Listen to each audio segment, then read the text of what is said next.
Welcome back friends in this lecture. આપણે આજના લેક્ચરમાં એક નવું ચેપ્ટરની શરૂઆત કરવા જઈ રહ્યા છીએ અને આ ચેપ્ટર એટલે બાયોલોજી વિષયની અંદરનો જેને આપણે પાયાનો ચેપ્ટર ગણી શકાય અને જેમાં આપણે સજીવ વિશ્વની અંદર જે કોઈ પણ અલગ અલગ પ્રકારના જે બધા સજીવો આપણને એમાં જે જોવા મળતા હોય અને એ સજીવોની અંદર કઈ કઈ પ્રકારની લાક્ષણિકતાઓ આપણને એમાં જોઈ શકાય કે જેના આધારે આપણે એવું કહી શકીએ કે ભાઈ આ સજીવ છે, આ નિર્જીવ છે, આ બધા ઘટકોને આપણે જુદા પાડી શકાય. બરોબર? એટલે એવું એક ઇન્ટરેસ્ટિંગ જે ચેપ્ટર છે અને જેને આપણે મેં આગળ વાત કરી તમને એમ કે જે બાયોલોજી વિષય જે છે એનો પાયાનો ચેપ્ટર જેને ગણી શકાય. બરોબર? એવું એક ચેપ્ટર અને એ છે ધ લિવિંગ વર્લ્ડ, સજીવ વિશ્વ. હવે આમ તો સજીવ એ શબ્દ આપણે પ્રાથમિક શાળાથી સાંભળતા આવીએ છીએ કે જે આખી પ્રકૃતિ છે જેનું કુદરત દ્વારા જે નિર્માણ થયેલું છે એની અંદર મુખ્યત્વે બે પ્રકારના ઘટકો એમાં ઉત્પન્ન થયેલા છે. એક જે સૌપ્રથમ ઉત્પન્ન થયેલા છે પૃથ્વીની ઉત્પત્તિ સાથે જેને આપણે કહીએ છીએ નિર્જીવ ઘટકો અને બીજા ઘટકો કે જેને આપણે કહીએ છીએ એ પછીથી ઉત્પન્ન થયેલા છે અને એને આપણે કહીએ છીએ એમાં સજીવ ઘટકો. એટલે આ રીતે નિર્જીવ અને સજીવ આ બે ઘટકોનું જે નિર્માણ છે એ નિર્માણ આપણને પૃથ્વીની ઉત્પત્તિ જે છે એ ત્યાંથી શરૂ થઈ અને અત્યાર સુધીની જે આખી ઉદ્વિકાસીય જે આખી પ્રક્રિયાઓ છે એમાં સજીવના લક્ષણોની અંદર ઘણા બધા એમાં પરિવર્તનો જે છે એમાં આપણને જોવા મળતા હોય છે. આમ આપણે વાત કરીએ તો સજીવની અંદર અત્યારે આટલી બધી વિવિધતાઓ આપણને જોવા મળે છે જુદા જુદા પ્રકારના નિવસન તંત્રમાં કે જે વાસ્તવિક રીતે આપણને ઘણી નવાઈ પમાડે એવી વાત આપણે એની અંદર વિચારી શકીએ છીએ. કેમ કે સજીવ વિશ્વ જે છે એ ઘણું આશ્ચર્ય અમુક બાબતોની અંદર ઘણું આપણને આશ્ચર્ય થાય અથવા તો આપણને નવાઈ પામીએ એ ખરેખર અદ્ભુત આવા બધા જ પ્રાણીઓ આપણને એમાં જોવા મળતા હશે. બરાબર? એટલે આ બધા સજીવો જે છે એ નાનામાં નાના વાયરસ કે વિરોઇડ્સ જે આપણે વાત કરીએ અને ઉચ્ચ કક્ષાના જે વનસ્પતિઓ કે પ્રાણીઓ જે છે એ બધાની અંદર ઘણા લક્ષણો એવા છે કે જે આપણે ખુદને એમાં એ લક્ષણો જો આપણે જાણીએ તો આપણે નવાઈ પમાડે. બરોબર? એવા લક્ષણો આપણને એની અંદર જોવા મળતા હોય છે. એટલે સજીવની અંદરની જે આ આખું જે સજીવ વિશ્વ છે એ ઘણું અદ્ભુત છે એવું આપણે કહી શકાય છે. બરોબર? એટલે સૌથી પહેલો આપણે એની અંદર જો વાત કરીએ કે જે સજીવ વિશ્વ છે એ સજીવ વિશ્વ બરોબર એ કેટલું અદ્ભુત છે. આ સજીવ વિશ્વ જે છે કેટલું અદ્ભુત છે. હવે આ જે સજીવ વિશ્વ છે એની અંદર આપણને અલગ અલગ પ્રકારના જે તે કોઈ પણ નિવાસ સ્થાનોની અંદર જુદા જુદા પ્રકારના સજીવો એની અંદર આપણને વસવાટ કરતા જોવા મળતા હોય છે અને એના આધારે આપણે સજીવોની જે અલગ અલગ પ્રકારની જે વિશાળ શ્રેણી જે આપણને જોવા મળે છે. બરાબર? જેમાં આપણે જુદા જુદા પ્રકારના જે સજીવો જે છે એ સજીવોની શ્રેણી બરાબર એ આપણને ઘણી બધી એની અંદર એ નવાઈ પમાડે છે. એટલે આ જે સજીવો છે એ સજીવો ઘણા અદ્ભુત છે અને એમાંના ઘણા સજીવો એવા છે કે જેની જે લાક્ષણિકતા છે લાક્ષણિકતાઓની અંદર આપણને ઘણી બધી રીતે એમાં નવાઈ પમાડી શકે છે. બીજી જો આપણે વાત કરીએ તો સજીવ આપણને ક્યાં જોવા મળે છે તો સજીવના જે કુદરતી નિવાસ સ્થાનો છે. બરાબર? સજીવના કુદરતી નિવાસ સ્થાન. સજીવ ક્યાં આપણને રહેતો જોવા મળતો હોય છે તો ઘણા એવા સ્થાનો છે બરાબર કે જે સજીવ પોતે રહેઠાણ પામતો હોય છે. જેમ કે આપણે પોતે ક્યાં રહીએ છીએ તો કે ઘરમાં રહીએ છીએ એવી જ રીતે અમુક સજીવો જે છે દર બનાવીને રહેતા હોય, કોઈ ગુફાની અંદર રહેતા હોય, ઘણા વૃક્ષો ઉપર માળો બનાવીને રહેતા હોય, કોઈ બખોલની અંદર રહેતા હોય, કોઈ પાણીની અંદર રહેતા હોય.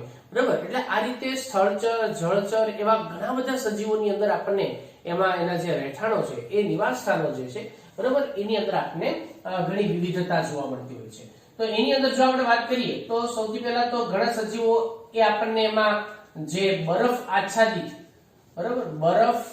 આચ્છાદિત એવા પર્વતો છે એ પર્વતોની અંદર પણ પોતે એમાં તે પણ એનું રહેઠાણ જે છે આપણને જોવા મળતું હોય છે. ઘણા એવા પણ સજીવો આપણને જોવા મળે છે જેમ કે જંગલ વિસ્તારની અંદર જો આપણે વાત કરીએ બરોબર. તો કેટલાક સજીવો જે આપણને પાનખર જે જંગલો છે એ પાનખર જંગલોની અંદર જોવા મળે છે. ઘણા આપણને એમાં અલગ અલગ પ્રકારના, જેમ કે તૃણ પ્રદેશ હોય, વિષુવવૃત્તીય જંગલો હોય, બરોબર, એવી રીતે અલગ અલગ પ્રકારના જે જંગલો છે એ જંગલોની અંદર પણ આપણને જોવા મળે છે. ઘણા એમાંના સજીવો, બરોબર, જે આપણને દરિયાઈ સજીવ તરીકે એ આપણને દરિયાની અંદર આપણને જોવા મળતા હોય છે. અમુક સજીવો એમાંના જે છે બીજા અન્ય જો જળચરની આપણે વાત કરીએ તો એમાંના કેટલાક એ આપણને મીઠા પાણી, બરોબર, એ મીઠા પાણીના જે તળાવ છે કે પછી એની અંદરની જે નદી છે એ બધાની અંદર પણ આપણને એમાં જોવા મળતા હોય છે. અમુક સજીવો એવા પણ છે કે જે આપણને એમાં જે ગરમ પાણીના જે ઝરા છે, બરાબર, તુલસી શ્યામની બાજુની વિસ્તારમાં આપણને જે ગરમ પાણીના ઝરા જોવા મળે તો એ ગરમ પાણીના ઝરાની અંદર પણ આપણને રહેતા જોવા મળતા હોય છે. એમાંના કેટલાક સજીવો જે આપણને રણ પ્રદેશની અંદર પણ એમાં જોવા મળતા હોય છે. શુષ્ક પ્રદેશ હોય, રણ પ્રદેશ હોય, ખૂબ ઊંચું તાપમાન ધરાવતા જે વિસ્તારો હોય તો એ બધાની અંદર આપણને સજીવો જે છે એ બધા વિસ્તારોની અંદર આપણને એમાં જોવા મળતા હોય છે. એટલે આ સજીવોની ઘણી બધી આવી અલગ અલગ પ્રકારની જે કુદરતી નિવાસ સ્થાનો, ઘણા બધા કૃત્રિમ નિવાસ સ્થાનો પણ હોય. જેમ કે આપણે પ્રાણી સંગ્રહાલય બનાવીએ તો એનું કૃત્રિમ નિવાસ સ્થાન ગણી શકાય. આપણે લેબોરેટરીની અંદર પેટ્રોડિસ્માઇડ બેક્ટેરિયાનો ઉછેર કરીએ તો એ કૃત્રિમ નિવાસ સ્થાન ગણી શકાય. એટલે આપણે ઘરમાં પક્ષી કે પાળીએ તો એ પણ કૃત્રિમ નિવાસ સ્થાન એની અંદર ગણી શકાય. એટલે આ રીતે કુદરતી અને કૃત્રિમ આવા અલગ અલગ પ્રકારના નિવાસ સ્થાનોની અંદર આપણને સજીવ જે છે એની અંદર જોવા મળતા હોય છે. અને એમાંના પણ સજીવની અંદર જે અલગ અલગ પ્રકારના આપણે વાત કરીએ કે ભાઈ સજીવોની જે શ્રેણીઓ આપણને જોવા મળે છે, બરાબર, તો એ સજીવોમાં ઘણી જે વિવિધતા છે એ વિવિધતા, બરાબર, એની અંદર આપણને જોવા મળતી હોય છે. અને આ વિવિધતા જ તે વાસ્તવિક રીતે આપણને ઘણી નવાઈ પમાડે છે, અથવા તો એ વિવિધતા જ આપણને એની અંદર ઘણી બધી અલગ અલગ પ્રકારની સુંદરતા આખી એક વિસ્તારની ઊભી કરી શકે છે. જેમ કે હવે તમે વિચારો ભાઈ આપણે એમાં ધારો કે કોઈ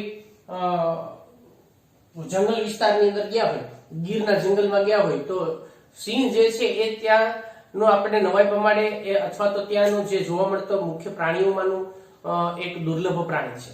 તો એવી રીતે કોઈ બીજા અન્ય જંગલોની અંદર જો આપણે વાત કરીએ, બરાબર, તો કોઈ વિસ્તારની અંદર એવા ઝડપી દોડવા વાળા કોઈ એવા ઘોડાની જાતો હોય તો એ દોડતા હોય, ઘોડાની હરીફાઈ કોઈ જગ્યાએ આપણે જોઈએ તો આપણને એ ઘણી નવાઈ પમાડી શકે છે. અથવા તો કોઈ એની અંદરની ધારો કે જલજ પ્રાણીઓની વાત કરીએ તો તમે ઓખા અને દ્વારકા બાજુના દરિયા કિનારા અથવા તો દરિયાઈ વિસ્તારની અંદર જોઈએ તો જે બોટ પાણીમાં હોય તો એની આજુબાજુ ડોલ્ફિન જે છે એમાં કૂદકા મારતી હોય તો એ જોવું આપણને કેટલું ગમે, બરાબર ને. એટલે આવી રીતે જે આખું નવાઈ પમાડે, બરાબર, એવી રીતે એમાં ઘણા બધા અલગ અલગ પ્રકારનો જો એમાં જે ઝડપી દોડતા જે ઘોડાઓ છે, બરાબર, એ ઘોડાઓ વિશેની વાત હોય કે પછી આપણે એમાં જે વેલી ઓફ ફ્લાવર, બરાબર, વેલી ઓફ ફ્લાવર, આ વેલી ઓફ ફ્લાવર જે છે એ વેલી ઓફ ફ્લાવર જે આપણે ઉત્તરાખંડની અંદરના વિસ્તારમાં એમાં ઘણો બધો વિસ્તાર એવો છે કે ત્યાં આપણને આમ અમુક કિલોમીટરો સુધી આખી ફૂલોની કેમ ચાદર પાથરી હોય એવો આખો આપણને અદ્ભુત નજારો આપણને કુદરતી રીતે જોવા મળતો હોય છે. એ વેલી ઓફ ફ્લાવર એમાં ઇન્ટરનેટ ઉપર તમે સર્ચ કરજો એટલે તમને ખ્યાલ આવશે કે ભાઈ કેટલું અદ્ભુત આખું જે એમાંનો નજારો આપણને કુદરતી રીતે જોવા મળતો હોય છે. એટલે આવી રીતે દરિયાની અંદર વાત કરીએ આપણે તો એની અંદર ઘણી બધી જગ્યાએ આપણને એમાં જે હુમલો કરતી એમાં વેલ માછલી હોય, બરાબર, કે પછી એમાં કુદરતી રીતે ઘણી બધી અલગ અલગ પ્રકારની માછલીની જે બધી જાતો છે એ પણ આપણને એની અંદરથી જોવા મળતી હોય છે. એટલે આ બધી જ જે કોઈ પણ બાબતોની વાત કરી છે આપણે, જે બધી જ આવી તો ઘણી બધી બાબતોનો સમાવેશ એની અંદર થઈ શકે છે. આ બધી બાબતો જે આપણને કુદરતની અંદર એક કહી શકાય ને ભાઈ સુંદરતા આપે છે.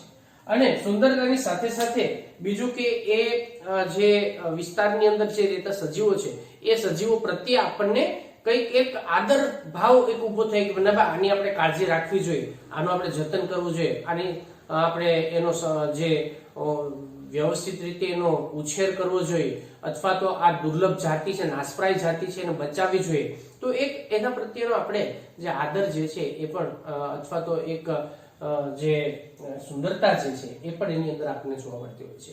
એટલે આ રીતે સજીવની અંદરના જે બધા અલગ અલગ પ્રકારના જે લક્ષણો છે એ લક્ષણોની અંદર આવા ઘણા બધા બાબતો જે છે એનો પણ સમાવેશ થઈ શકે છે. આગળ જે આપણે વાત કરીએ કે ભાઈ કુદરતી જે નિવાસ સ્થાનો હોય એ કુદરતી નિવાસ સ્થાનોની અંદર અથવા તો જે આવા અલગ અલગ કૃત્રિમ નિવાસ સ્થાનોની અંદર પણ સજીવો એમાં વસવાટ કરતા જોવા મળતા હોય છે. બીજી જો આપણે એમાં વાત કરીએ તો પર્યાવરણ જે છે એ પર્યાવરણની અંદર અથવા તો નિવસન તંત્રમાં, બરાબર, પર્યાવરણ અથવા તો એને આપણે જો એનું નિવસન તંત્ર ગણીએ તો એ નિવસન તંત્ર એટલે કે જ્યાં સજીવ અને નિર્જીવ વચ્ચેનો જે સમૂહ છે આખો છે, બરાબર, એ નિવસન તંત્રની અંદર સજીવો જે છે એ સજીવો અને જે પર્યાવરણીય જે નિર્જીવ ઘટકો છે એ નિર્જીવ ઘટકો, બરાબર, એના વચ્ચે આપણને ઘણો બધો સંઘર્ષ જે છે જોવા મળતો હોય છે. કેમ કે સજીવોનો પારસ્પરિક પણ જાતિઓ વચ્ચેનો પણ સંઘર્ષ હોય, સજીવોનો જે પર્યાવરણીય પરિબળો છે એના વચ્ચેનો પણ આપણને સંઘર્ષ જોવા મળતો હોય. એટલે આવી ઘણી બધી બાબતો જે છે એ સજીવોની અંદર આપણને ઘણી બધી લાક્ષણિકતાઓ એમાં જોવા મળતી હોય છે. આ ઉપરાંત બીજી જો આપણે એની અંદર ચર્ચા કરીએ તો જે કોઈ પણ સજીવો છે એ સજીવો, બરાબર, જે સામાન્ય રીતે અથવા તો સજીવોની અંદર જે દેહ રચના છે એ સામાન્ય રીતે કોષની બનેલી છે. તો આ કોષમાં થતી જે ચયાપચયિક જે પ્રક્રિયાઓ છે અને આ ચયાપચયિક પ્રક્રિયાઓ, બરાબર, જે આપણને ઘણી બધી અલગ અલગ પ્રકારની, જેને આપણે કહી શકાય ભાઈ મોલેક્યુલર ટ્રાફિક્સ ની બધા એકથી બીજા ઘટકોનું એકથી બીજા કોષની અંદર જે વહનની પ્રક્રિયા છે, પાણી હોય, ખનિજ ક્ષારો હોય, ખોરાક હોય, આ બધા ઘટકોના વહનની પ્રક્રિયા જે છે એ બધી આપણને એ પ્રકારે ઘણી બધી નવાઈ પમાડે એવી લાક્ષણિકતાઓ આપણને એની અંદર જોવા મળતી હોય છે. તો આ બધા સજીવના જે સામાન્ય લક્ષણો અને સજીવ વિશેની જે પ્રાથમિક બાબતો જે છે એની આપણે એમાં ચર્ચા કરી. હવે બીજું આપણે વાત કરીએ કે ભાઈ સજીવ શું છે. આપણે એની વ્યાખ્યાની અંદર જો આપણે વાત કરીએ કે સજીવ જે છે શું, બરાબર, તો સજીવ શું છે, સજીવ શું છે, આ એક પ્રશ્ન છે. હવે આના રિલેટેડ અથવા તો આ બાબતની અંદર જો આપણે વાત કરીએ કે ભાઈ જ્યારે આપણે સજીવ વિશેની વ્યાખ્યા કરતા હોય ત્યારે આપણે ઘણા બધા એના જે કોઈ પણ વિશિષ્ટ લાક્ષણિકતાઓ છે એ વિશિષ્ટ લાક્ષણિકતાઓને ધ્યાનમાં લઈ અને પછી એની સંપૂર્ણ વ્યાખ્યા જે છે આપવી વધારે એમાં અનુકૂળ રહેતી હોય છે, અથવા તો એ વધારે સમજણ માટે પણ આપણે એમાં એનું પણ ખાસ કાળજી રાખી શકાય છે. બીજી આપણે વાત કરીએ કે હવે સજીવની અંદર કેવા લક્ષણો જોવા મળે છે. સજીવ શું છે કે સજીવ જે છે એ વૃદ્ધિ પામે, બરાબર, તો વૃદ્ધિ અને વિકાસ આ પ્રક્રિયા જે છે સજીવની અંદર આપણને જોવા મળે છે. બીજી આપણે વાત કરીએ તો સજીવ જે છે એ પ્રજનનની ક્ષમતા ધરાવતો હોવો જોઈએ. આ ઉપરાંત સજીવ જે પર્યાવરણ જે છે એ પર્યાવરણ પ્રત્યે, બરાબર, પર્યાવરણ પ્રત્યે એની અલગ અલગ પ્રકારની જે પ્રતિક્રિયાઓ પણ હોવી જોઈએ, અથવા પર્યાવરણ પ્રત્યેની અલગ અલગ પ્રકારની જે પ્રતિક્રિયા એ પણ આપણને જોવા મળતી હોવી જોઈએ, બરાબર. સજીવ એ અનુકૂલન સાધી શકે છે, તો એવું અનુકૂલન જે છે એ પણ એની અંદર આપણને જોવા મળી શકે છે. આ ઉપરાંત સજીવ જે છે એની અંદર ઘણા બધા અન્ય લાક્ષણિકતાઓની જો આપણે વાત કરીએ તો પર્યાવરણ પ્રત્યેનો તાલમેલ મેળવવો જોઈએ, પર્યાવરણ પ્રત્યેની પ્રતિક્રિયાઓ દર્શાવવી જોઈએ, અનુકૂલન સાધેલું હોવું જોઈએ, એની અંદર વૃદ્ધિ, વિકાસ, પ્રજનન જેવી પ્રક્રિયાઓ જે છે એમાંથી સજીવ દ્વારા એમાં લાક્ષણિકતાઓ હોવી જોઈએ. આ ઉપરાંત ચયાપચય ની જે પ્રક્રિયા છે એ પણ સજીવ દ્વારા અલગ અલગ બાબતોને આપણે ધ્યાનમાં લઈ શકીએ અને એમાં મુખ્ય જૈવ રાસાયણિક પ્રક્રિયાઓને આપણે ગણી શકાય છે. આ ઉપરાંત સજીવ જે છે એ સજીવની અંદર એનું જે આખી દેહ રચના છે, બરાબર, એ દેહ રચના અથવા તો આપણે જેને કહી શકાય ભાઈ એનું જે આખું બંધારણ છે એ બંધારણની સાપેક્ષમાં જો આપણે વાત કરીએ એની અંદર તો એ જેને આયોજન, સ્વયં આયોજન જેને આપણે કહી શકાય છે, તો એ પ્રકારનું આપણને સ્વયં આયોજનની રચના જોવા મળતું હોય છે.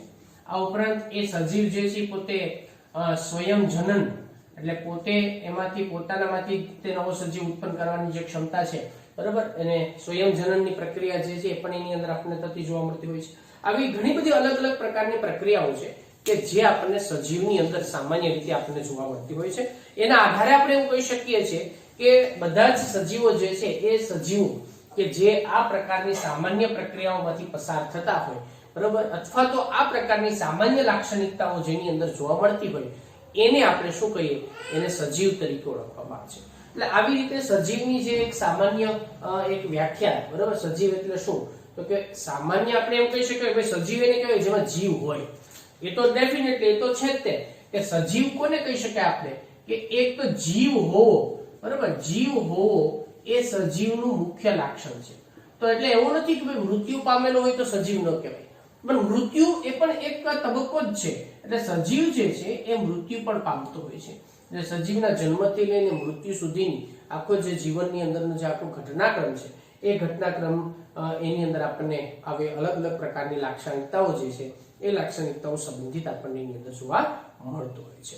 એટલે આ બધા જ જે લક્ષણો છે, લક્ષણો વિશેની એમાં આપણે તબક્કા અલગ અલગ પ્રકારના તબક્કા વાઇઝ એની અંદર ઘણી બધી અલગ અલગ જે ચર્ચાઓ છે એ ચર્ચાઓ એમાં આપણે આગળના લેક્ચરની અંદર વાત કરશું. મિત્રો, ખૂબ અગત્યનું એક કહી શકાય અને પ્રાથમિક જે જીવ વિજ્ઞાનની અંદરનો સાવ પ્રાથમિક જેને આપણે પ્રાથમિક જેને આપણે એમાંનો આ એક ટોપિક કહી શકાય, બરાબર, એટલે કે સજીવ વિશ્વ.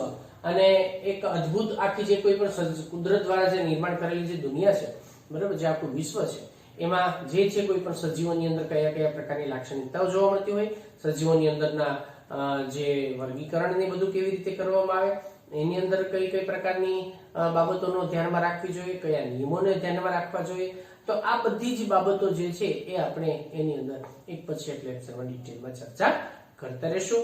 તો અહીંયા સુધીનો ટોપિક આપણે રાખીએ. આગળના લેક્ચરમાં આપણે નવા ટોપિકની ચર્ચા કરશું.